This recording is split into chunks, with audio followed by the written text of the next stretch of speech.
La epístola universal de San Judas Apóstol. Oremos. Padre nuestro, te damos gracias en esta tarde por la oportunidad que nos das o nos concedes de poder estudiar esta carta sumamente corta, pero queremos aprender de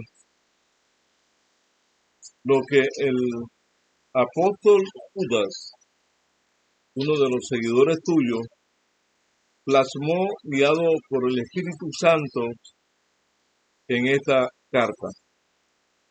Corta, de un solo capítulo, pero llena de significado. En el nombre de Jesús, amén. La epístola universal de San Judas Apóstol. Vamos a ver la introducción de esta epístola. La introducción empieza hablando del título. En los manuscritos griegos más antiguos, el título de esta epístola es sencillamente Judas o Judas. Las palabras, la epístola universal, se refieren a que esta carta no fue dirigida a una persona específica o a la determinada iglesia o grupo de iglesias, sino a los llamados, es decir, santificados. Versículo 1. Por esta misma razón, a veces es llamada epístola católica, pues católica significa universal. ¿Quién es el autor de la epístola de Judas? El autor se llama a sí mismo Judas, siervo de Jesucristo y hermano de Jacobo. Leemos en el versículo 1 esa declaración.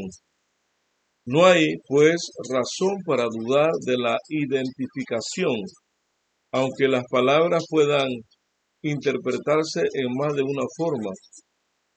En el Nuevo Testamento se mencionan varios Judas. Judas Iscariote, Marcos 3:19, Judas no el Iscariote, Juan 14:22, Judas el Galileo, Hechos 5:37, Judas de Damasco, Hechos 9:11, Judas con el sobrenombre de Barsabás, Hechos 15:22, y Judas el hermano de Jesús, al igual que Jacobo, José y Simón. Por ejemplo, Marcos 6:3 nos dicen esto. Generalmente se concuerda en que Jacobo, el hermano del Señor, es el Jacobo que presidió el concilio de Jerusalén. Aparece registrado en Hechos, capítulo 12, versículo 17. El versículo 15 y el capítulo 15 y el versículo 13. Y que posiblemente más tarde escribió la epístola de Santiago.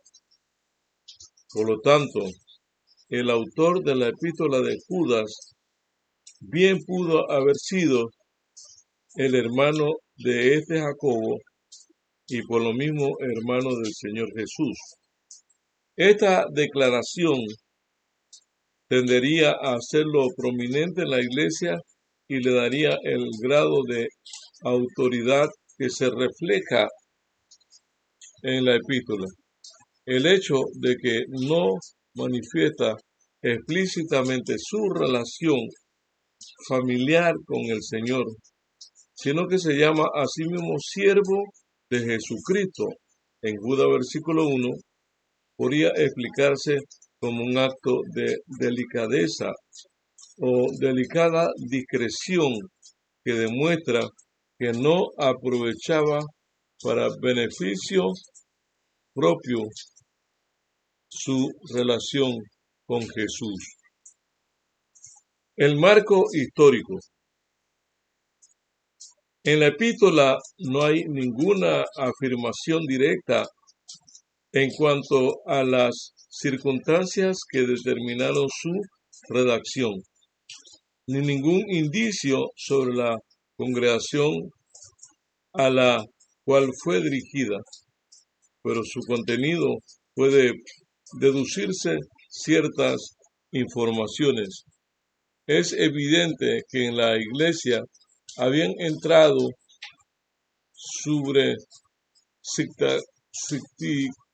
ficticiamente elementos perturbadores en el versículo 4 y el 8 que habían apartado a muchos de la pureza del Evangelio.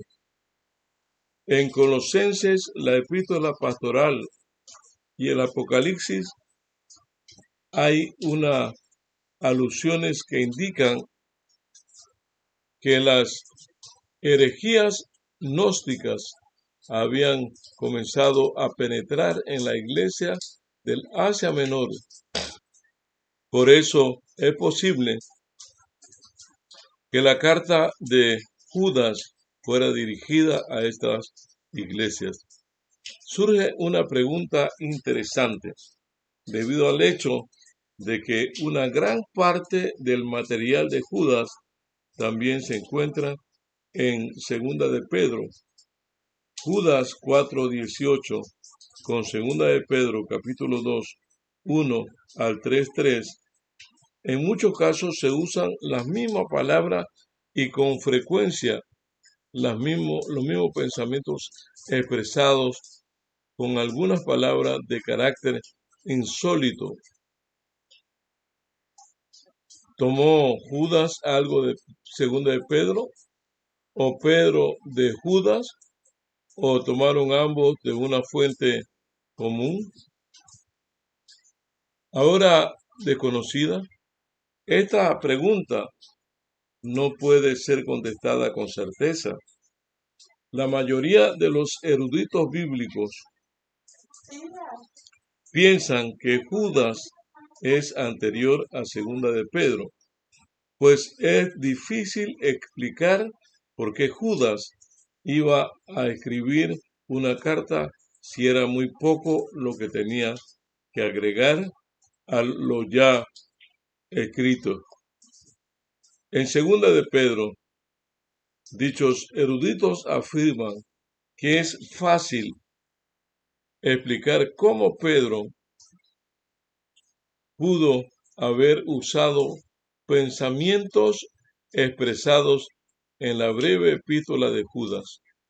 Añadiendo después algo más, los estudios literarios demuestran que la más corta de las obras similares por lo general se escribió primero. A pesar de todo, una minoría de eruditos sostienen que Segunda de Pedro se escribió antes que Judas, y entre las razones que presentan están las siguientes. Segunda de Pedro, capítulo 2, versículo 1. Ese es el primer argumento. Allí nos habla de la futura aparición de maestros falsos. Entre tanto que Judas da la impresión de que estos maestros ya estaban en acción. En el Judas 4, el segundo argumento, advierten en cuanto a la venida de escépticos con algo pasado, versículo 17 y versículo 18. Mientras que Pedro presenta su advertencia como algo referente al futuro. Segunda de Pedro, capítulo 3, versículo 3. Ambas líneas de argumentos no son suficientemente decisivas para determinar cuál de las dos epístolas, Judas o Pedro, se encuentra primero. Por esta razón, es imposible fijar una fecha para la carta de Judas. Si se escribió antes de Pedro o segunda de Pedro, tuvo que ser redactada antes del año 67 después de Cristo. Es probable año de la muerte de Pedro. Si la epístola de Judas fue escrita después, fue entre los años 70 y 85 después de Cristo. ¿Cuál es el tema de la epístola de Judas? Según el versículo 3, parece que el autor tuvo el propósito de escribir una verdadera epístola pastoral para confirmar a los creyentes en su fe cristiana. Pero la noticia de los estragos que estaban causando los maestros libertinos lo indujeron bajo la condición del Espíritu Santo, a cambiar su plan original, y alentar a sus lectores para que defendieran decididamente la fe, y para animarlos en esa obra, desenmascara a los engañadores, muestra la relación que tenían con los anteriores rebeldes contra la autoridad divina, y exhorta a su grey para que se aparte de esos engañadores y se dediquen a prepararse para encontrarse con su Señor en gloria. Para entender el contenido de la epístola es necesario frecuentes referencias y comparaciones con segunda de Pedro. De manera que esta epístola de San Judas nos lleva a una realidad. Judas escribe y estaba hablando de la realidad presente que estaba surgiendo en sus días y que estaba afectando a la hermandad o a la iglesia del Señor Jesús. Aunque Jacob o Judas era hermano del Señor, nunca tomó partida para que eso le beneficiara en algo, sino que él simplemente dice: Judas, siervo del Señor Jesucristo. Siervos o siervo quiere decir dulos, quiere decir esclavo, quiere decir alguien que está al servicio de una persona, en este caso de Jesús. Trató también de escribir un libro de la experiencia cristiana, de las cosas pasadas, presentes y futuros, que nos ayudan a caminar en la senda del camino de la verdad. Judas, el hermano de Jesús, anteriormente era incrédulo concerniente al ministerio de Cristo, pero después que Jesús murió, resucitó y ascendió a los cielos, hubo un cambio tremendo tanto en los hermanos, hermanas, en los discípulos de Jesús, y ahora decididamente se animó a pregonar, a anunciar este mensaje bendito de Cristo, el siervo del Señor. Judas vivió para agradar a Cristo. Cuando el Espíritu Santo le habló y le dijo que realmente su hermano o su hermanastro era el Hijo de Dios, era el Mesías prometido, era el que murió y también resucitó, Judas se convirtió en un paladín en un vocero de esa gran verdad que anuncia la venida de Cristo Jesús. A todos mis hermanos y amigos de los 6 continentes de habla hispana que han de escuchar la palabra de Dios, el Señor nos invita del anonimato y nos llama para traernos al mundo cristiano para que seamos grandes en la proclamación del Evangelio, en el anunciamiento de la pronta venida, la manifestación gloriosa de nuestro gran Dios y Salvador Jesucristo. ¿Cuántos queremos unirnos con Judas, el hermano de Jesús, en ser voceros de este bendito mensaje, de preparar a un pueblo para el encuentro con Jesús y de ir a hacer realidad las promesas?